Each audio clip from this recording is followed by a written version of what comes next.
Hey guys, welcome back to our channel. Today I'm so excited to share with you the birth story of our second little one, our son Leo.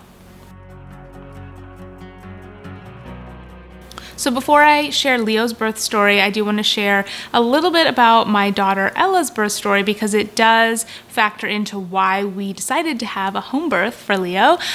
So with Ella, we wanted an unmedicated birth. After watching The Business of Being Born and doing a lot of research about birth, it felt like the right choice for us personally. And so looking into that, we decided to birth at a birth center. A birth center is kind of a great midpoint because it's out of the hospital, but it's not at home. So if you're a first-time mom, you kind of want to go somewhere, the birth center was a great fit for us. So during my pregnancy, I worked with a team of midwives who were fantastic. I had a really great experience.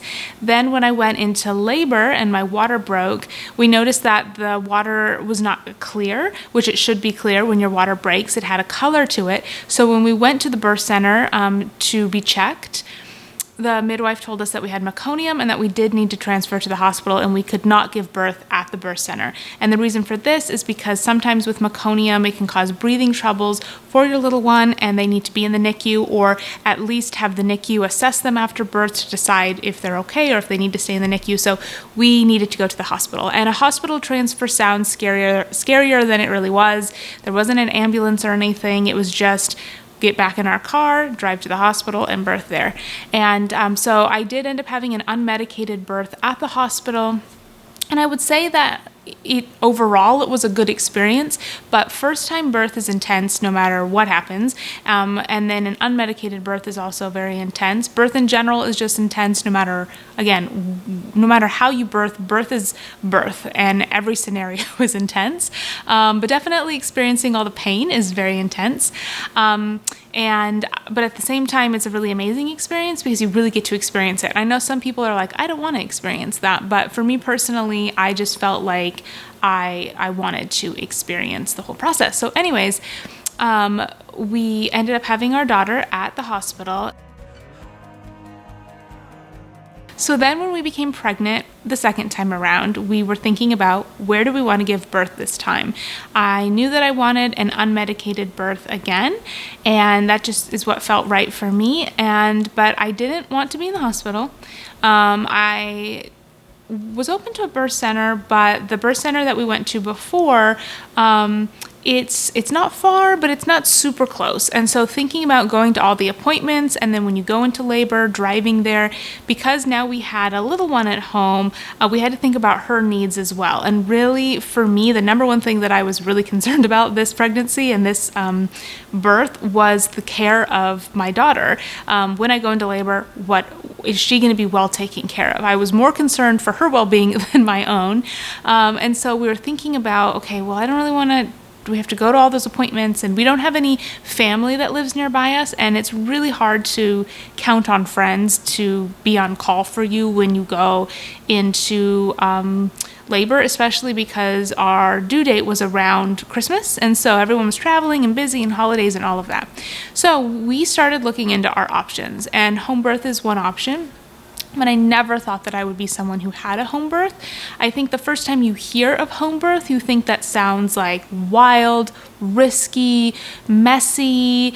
Is that safe? Like, that may be some questions that you have initially. Those were questions that I had purely because it's just not the norm. When we think of birth, I mean, most women give birth in a hospital. And so that is what we're used to. So anything outside of that, it's not that it's not safe, but it's just not the norm. So for some people, if they don't understand, you have questions, and I had questions for sure.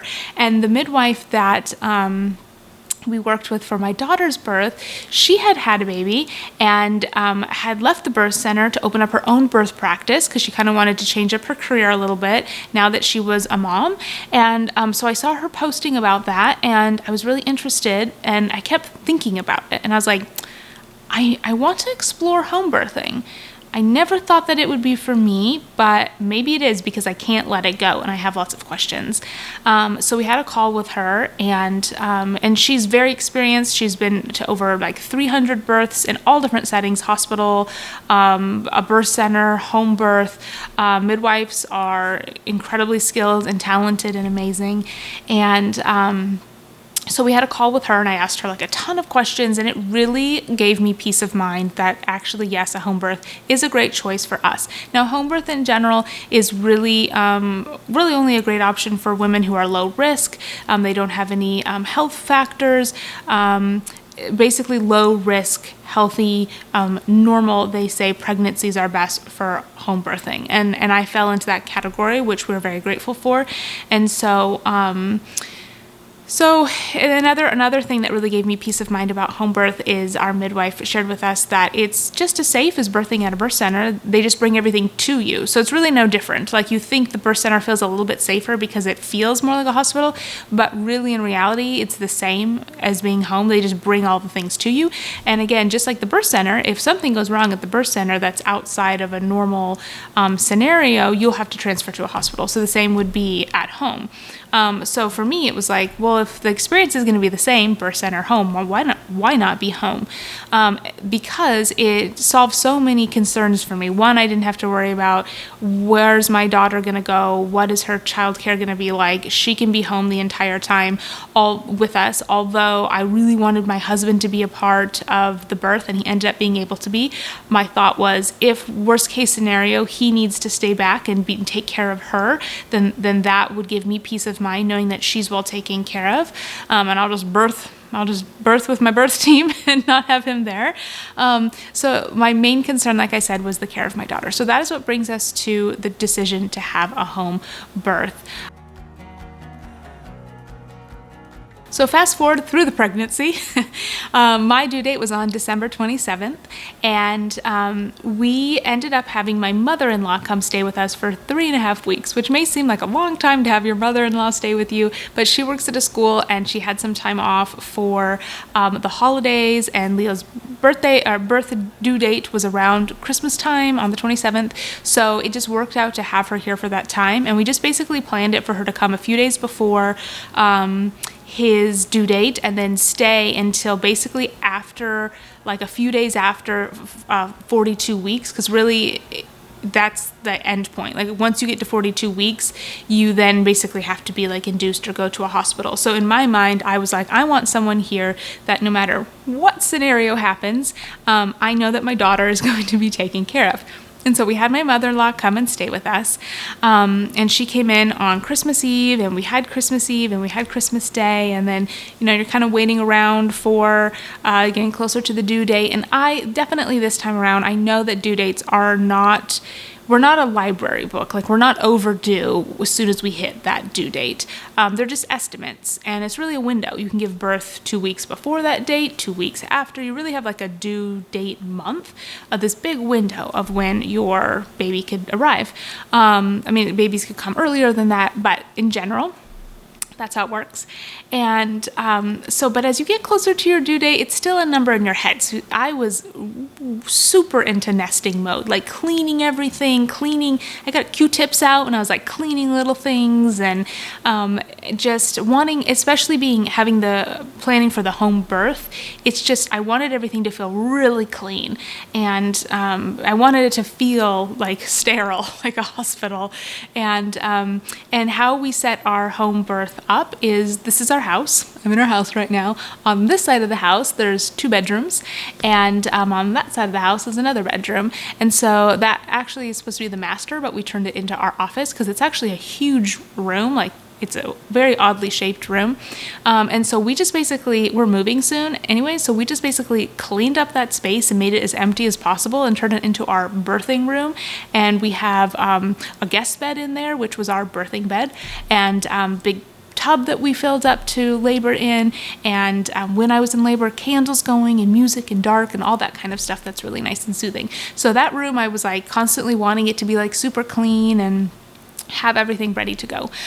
So come to December 31st, that morning is when I started to go into labor, and I will say that I did share or film when I was in labor, like that day, what was going on. So I'm actually going to insert that video. I think when I filmed this, it was like 3:30 in the afternoon. I'll double check. But I basically share how labor started, how the whole morning went, all up until that point at 3:30.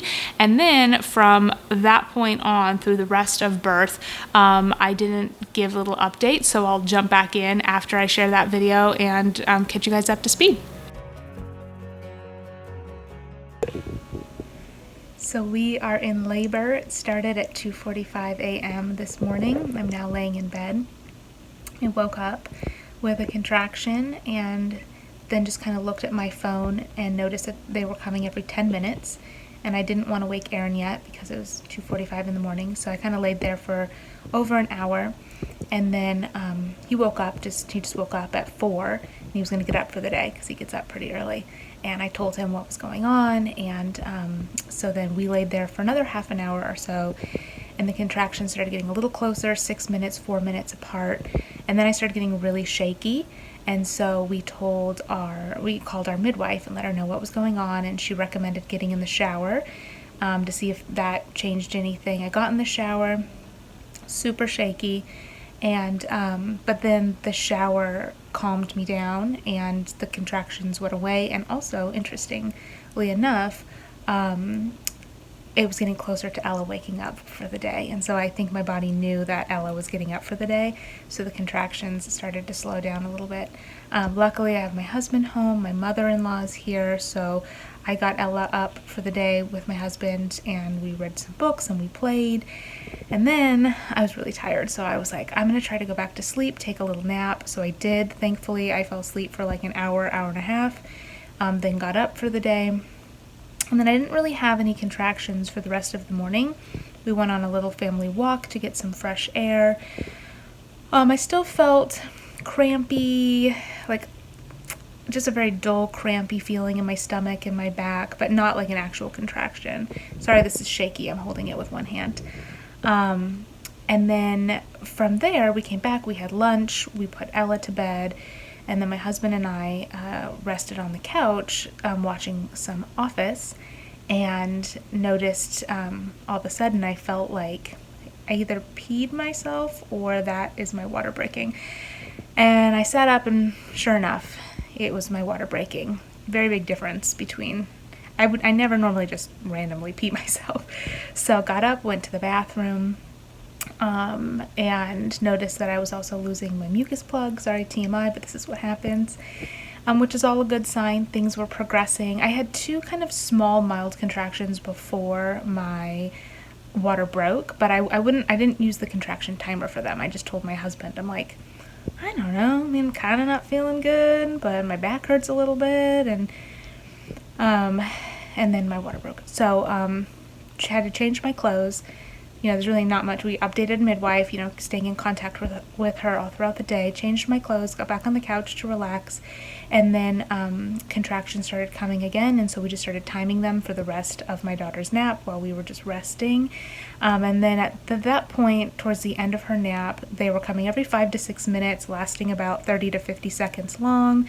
This was going on for over a half an hour, strong enough that I needed to breathe through them.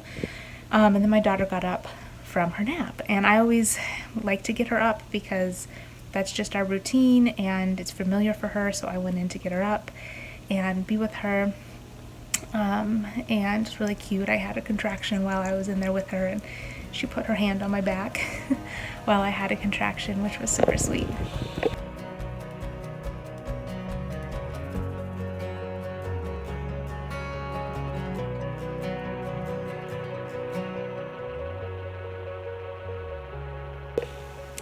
Sorry about that, I had to take a contraction break. So I'm now back in bed. My daughter is up from her nap. She is having a snack with my husband and my mother-in-law, and I'm just resting and timing my contractions. I have a little app here that I'm keeping track and just breathing through the contractions when they come. And I am noticing an interesting trend that when my daughter is awake, my contractions, the time between them slows down. So instead of coming every 5 to 6 minutes apart, they're going back to like 10 to 15 minutes apart.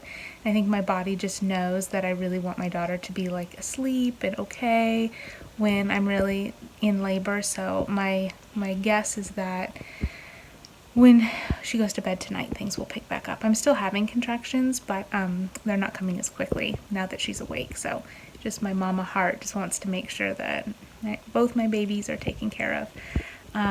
But so far Ella's doing really well, and I'm doing really well, and I'm so grateful that our labor so far is going well, and just praying that the rest of it goes really well.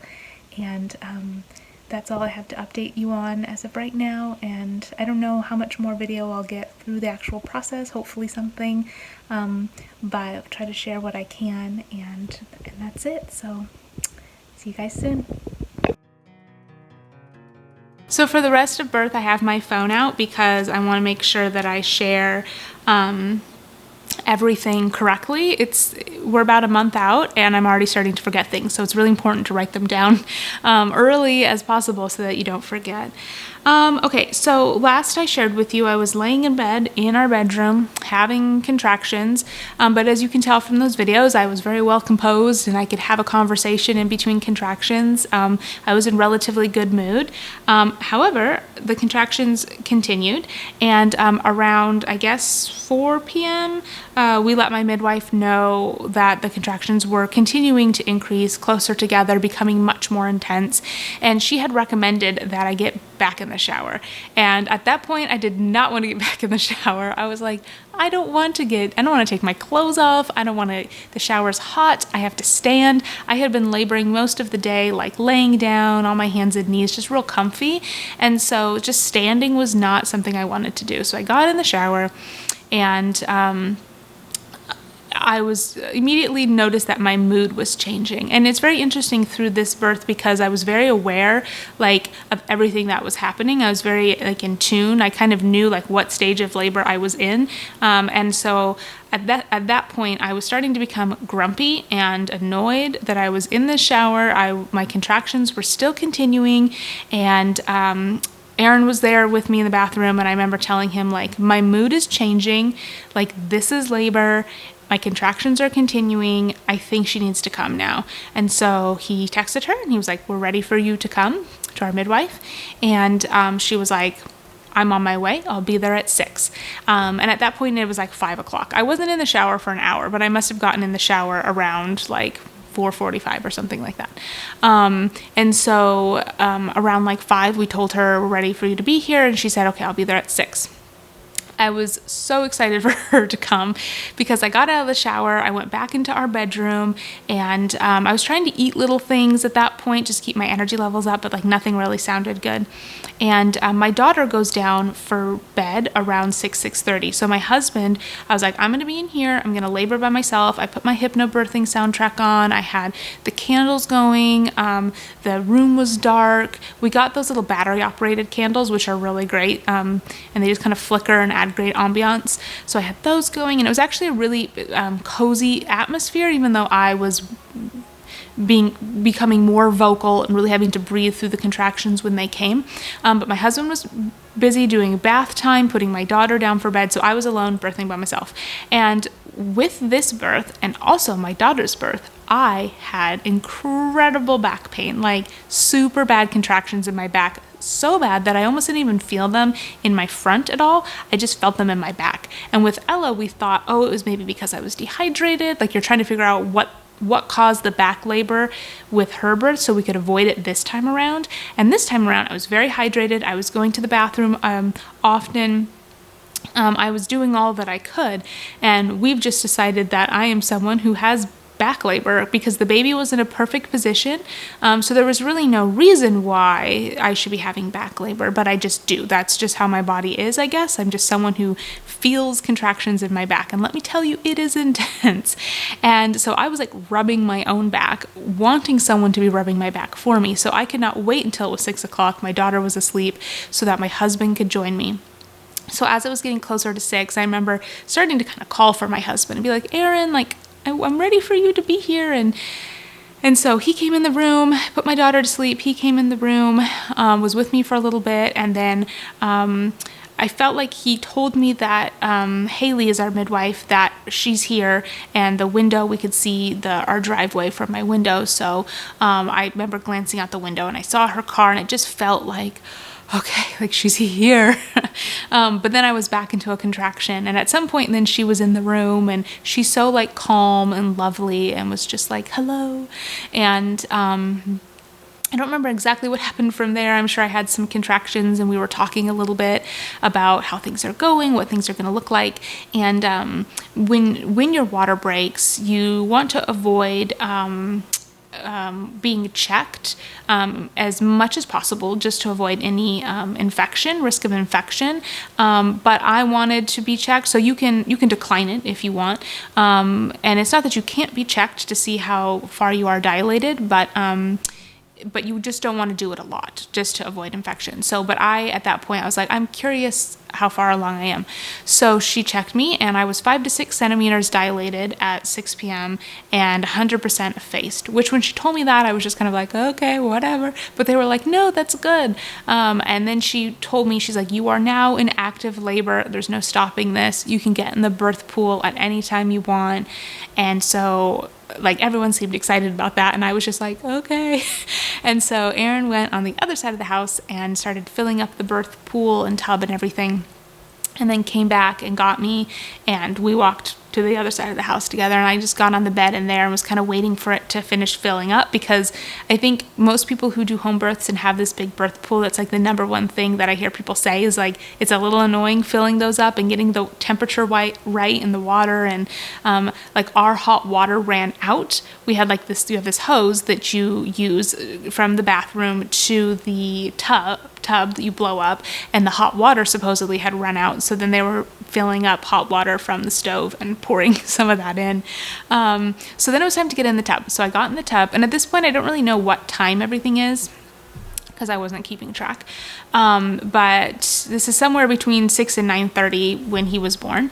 And so then I got in the tub, and at first I was like, I don't like this, because I was having such bad back contractions that I didn't want to like lay. Like sometimes you see people laying in the tub like you normally would take a bath, and that was not comfortable or an option for me. So I ended up kind of sitting on my knees when I could rest my head on the side of the tub. And I'll insert a little picture here of me when I was in labor in the tub. And I definitely did not try to have beautiful glamour shot birth photos. I just wanted some photos for memory. The room was pretty much dark the whole time. We had a light on in the corner, so the pictures are kind of grainy, but this is basically where I was. And birthing and laboring. And so I stayed in the tub for a while. I'm not sure how long, but the contractions started getting more and more intense, closer together. And we didn't film this part of the birth, but I am a very vocal birther. Sometimes you see women who are very calm and inward, and I felt like that was me in early labor. Like I felt like I was much calmer in early labor than I was with Ella. But this time around, once I get into like active labor and it's like go time and transition, once I'm getting into transition and pushing, it's like I'm like a warrior mama, vocal person. And one thing I will say was really nice, my midwife would remind me, because when the contractions would come, they are so intense that sometimes, like I said, I'm very vocal, so I would kind of start like yelling, screaming, more like high pitched, and she would remind me, to breathe down the baby, lower tones, and that actually is really helpful. And I could actually feel like as I changed how I was breathing, and even changed, like instead of being like more like ooh, like I could feel like him moving down, and I was working with my body, not against it, which is really amazing.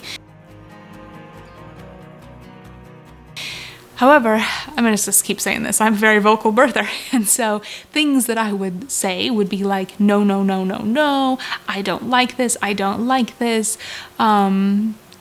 when is it going to be over? And that's how you kind of know when you're getting into transition, is when you're ready, when you start saying things like, I can't do this anymore, I don't like this, when is it going to be over, you want to give up. Like that's typically when your mood shifts to that point. That's kind of when you're going through transition, and that means that it's almost time to push and the baby's almost here. And so even when I was going through that and I was shouting out all these things that in the moment, just you can't control what you're saying, but I knew also that I was like, oh, I am feeling this way.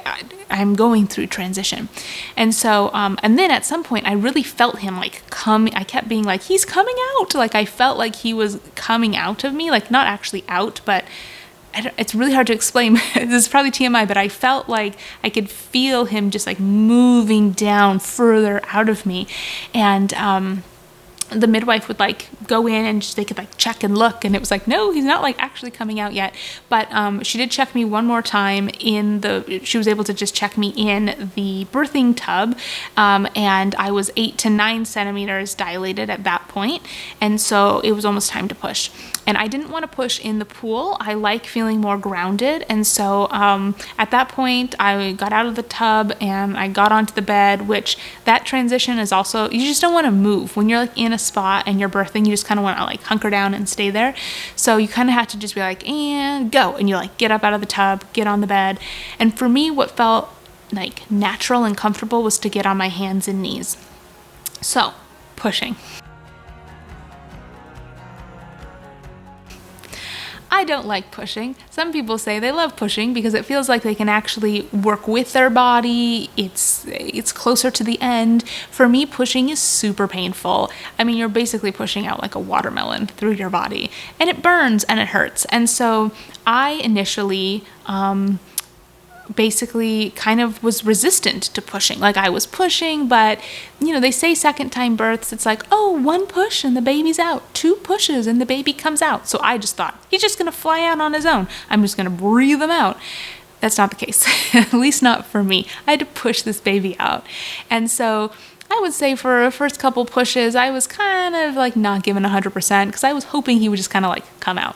But then you start to realize, okay, I don't like this, and the sooner that I push him out, the sooner it's going to be over.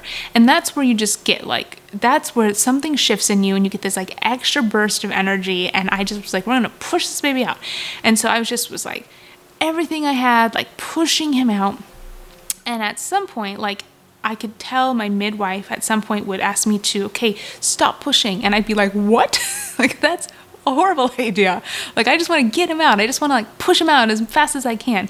But if you kind of go slower, because what happens is when we push out a baby, it's kind of like, 2 steps forward, 1 step back. And that's actually normal for them to kind of go back inside a little bit, and then you push them out and then they go back inside it a little bit. And, but she would actually kind of have me pause, and it would, supposedly it helps prevent tearing. And they also do something which is really amazing. We have like a little crock pot, and they have these like special towels that they do warm compresses, and they put like ginger in there, and it's supposed to help, they put these little warm compresses on you, and it's supposed to help prevent tearing. And in the moment I was like, this is awful. But in hindsight now, I'm very grateful because I didn't tear. And so they know what they're doing to help you with the whole process. But at some point she decided I should flip onto my back. So I did that, and supposedly at that point the rest of his head had come out because it was halfway out. I needed to change up the position to kind of help him come out better. So I flipped onto my back, his head came out, and then with the next contraction, I don't know if it was 1 more contraction or a couple more contractions, but you push while you're having a contraction, and then you take a rest and break in between. And so then his head was out, but it was time to push out his body. With my daughter Ella, once I pushed out her head, the rest of her body just flew out. It literally felt like a jellyfish. It was just like, blah, blah, blah, blah, and she just like came out. And I remember saying like, what happened? And they're like, you had a baby. With him, his shoulders were just kind of, I don't know, they weren't stuck or anything, but I guess his shoulders were just maybe broader, or I could feel them more like as he was coming out. And that at that point I was really like, stop, no, what is going on? And we filmed the pushing part. I'm not going to share it because I don't think you want to listen to a woman screaming for 45 minutes or however long it was. But and it was also very dark, and then all of a sudden a little flashlight comes on. I mean, the midwives could see, but they have little flashlights so they could see like even better. And so it's pretty much a dark video anyways. I think I will share the point, or maybe just the audio of like when he was actually, like when he came out, because I just love that sound, like the first cry of the baby, so I will share that with you guys.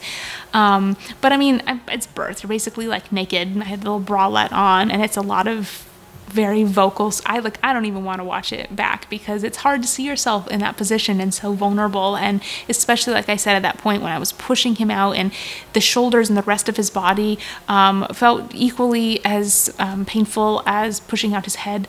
And I was really just like, no, no, no. And I was wanting to like close my legs. I was like, nope, not doing this. And they were like, you got to push out this baby. And so out he came. And then it's just like that. It's done. And it's like, put him up on you and there's your baby and he's crying and it's amazing because you did it and it's over. So here's the birth of Leo. Oh my gosh. Oh my gosh. Yes. Oh my gosh. There he is. Oh my gosh. Hi. Hi. Oh my gosh. Is he okay? Oh. See his eyes open. Hi. Hi, my baby. Oh, is he okay?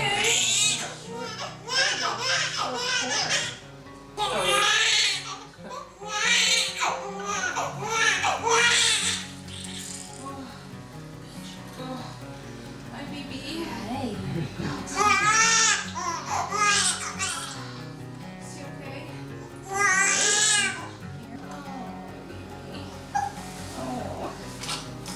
Why is he snorting on your ass? He's fluid and he's gonna cough and sneeze and he's gonna do all the things just to help me.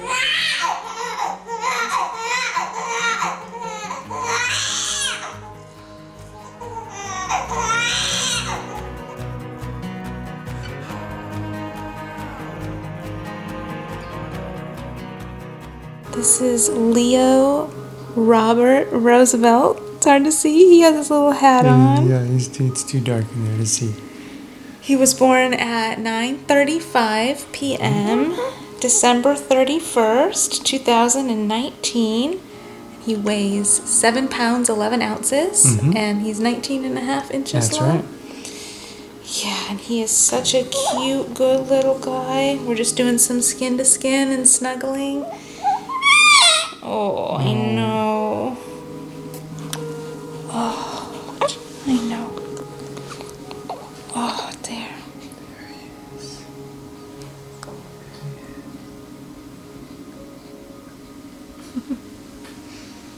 How do you feel, Megan? I'm glad it's over.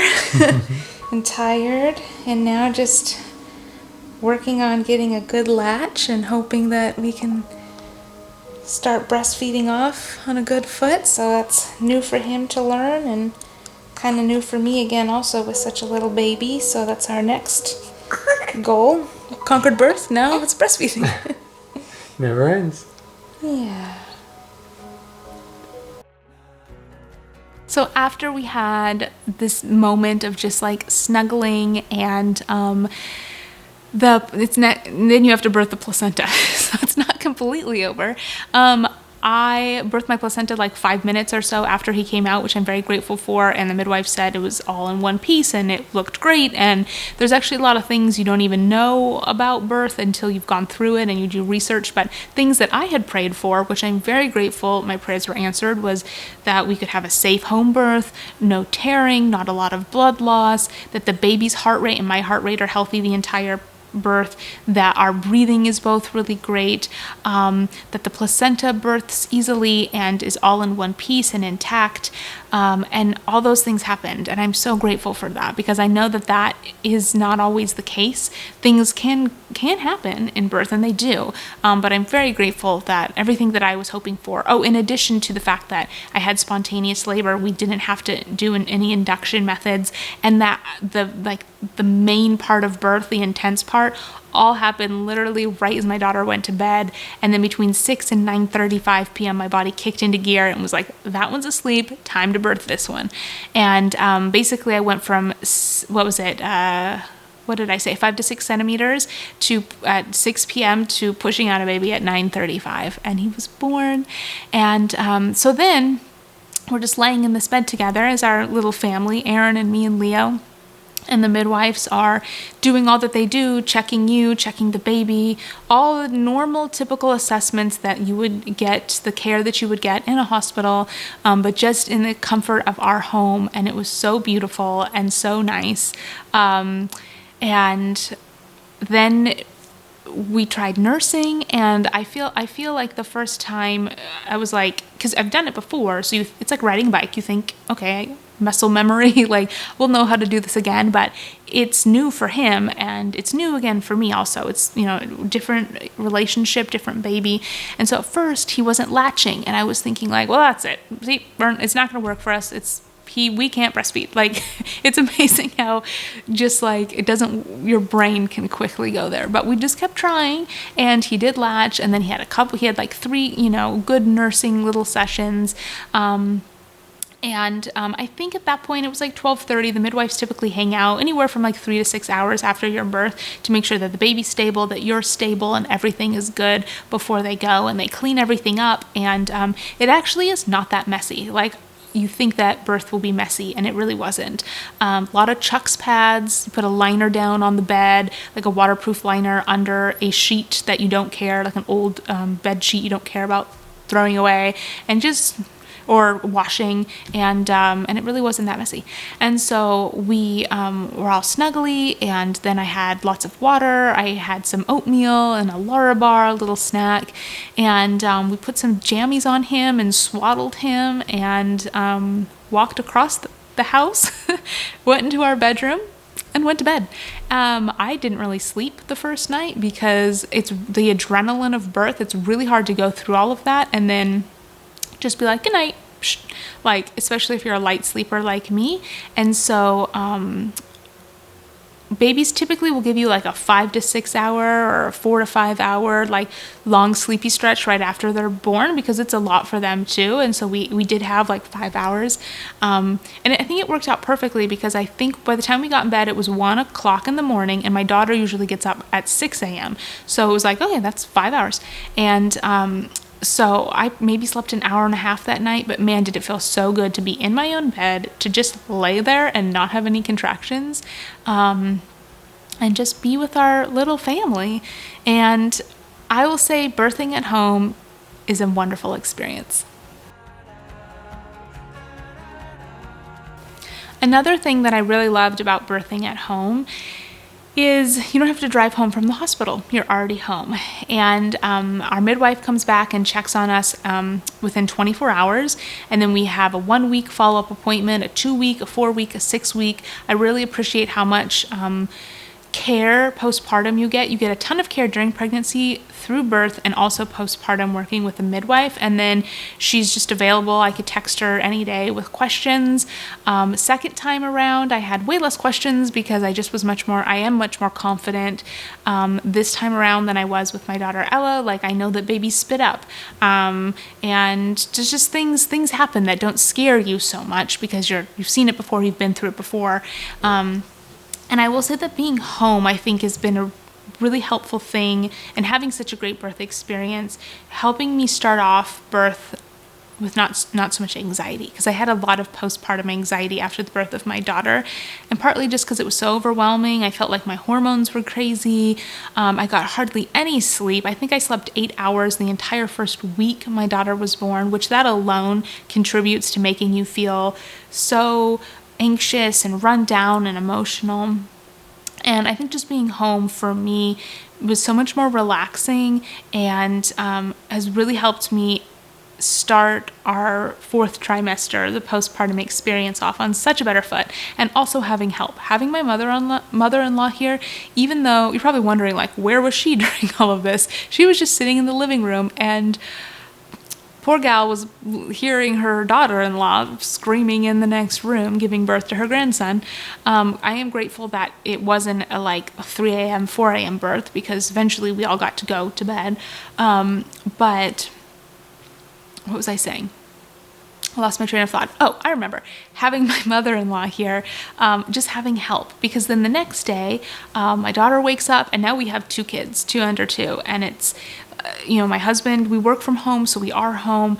But still, there's just a lot to do with the baby and a toddler and food and cooking and cleaning and laundry and everything. And so just having another person here she was here for about 2.5 weeks after Leo was born, was just amazing. And I felt like I had almost no anxiety after he was born. And I think a huge part of that was having help. And then my mom came for a little over a week also. So almost throughout the whole month of January, we had help. And that just was amazing. And so I'm very grateful for my mother-in-law and for my mother for helping us out so much and giving so much of their time and patience and care to help us transition as a family of 4. So that is Leo's birth story. He was born at home. It was an amazing experience, although it was incredibly intense, and anyone who has had an unmedicated birth, you just know how intense it is. At the same time, it's so beautiful, and I'm so grateful for the experience, and birth is an amazing thing. I am constantly in awe and wonder of birth, and I love listening to birth stories and hearing other women's birth stories, so I hope you enjoyed ours. I did try to get some little video here and there, but when you're in birth, you're not thinking about capturing every moment on camera. You're thinking about, I'm going to birth this baby, so I don't have a whole vlog to share with you like I know some people do. It's kind of a mix, more chatty style, but if you're interested in reading about the birth story, I have written the story and it's up on my blog. I'll put a link for that below. And I would love to know your birth story. Whether you have 1 or 2 or 7 children, share with me in the comments below if you are interested and willing to share your story. And that's it for today's video. So thank you so much for watching. Thanks for subscribing to our channel. Thank you for just all your kindness and support for us as a family of 4 now. And you know, if you watch our channel and have been for a long time, the Healthy Grocery Girl is run by my husband and I, and so it's just like a family channel, and we just really appreciate all of your love and support. And thanks so much for watching, and I'll see you guys in the next video. Bye!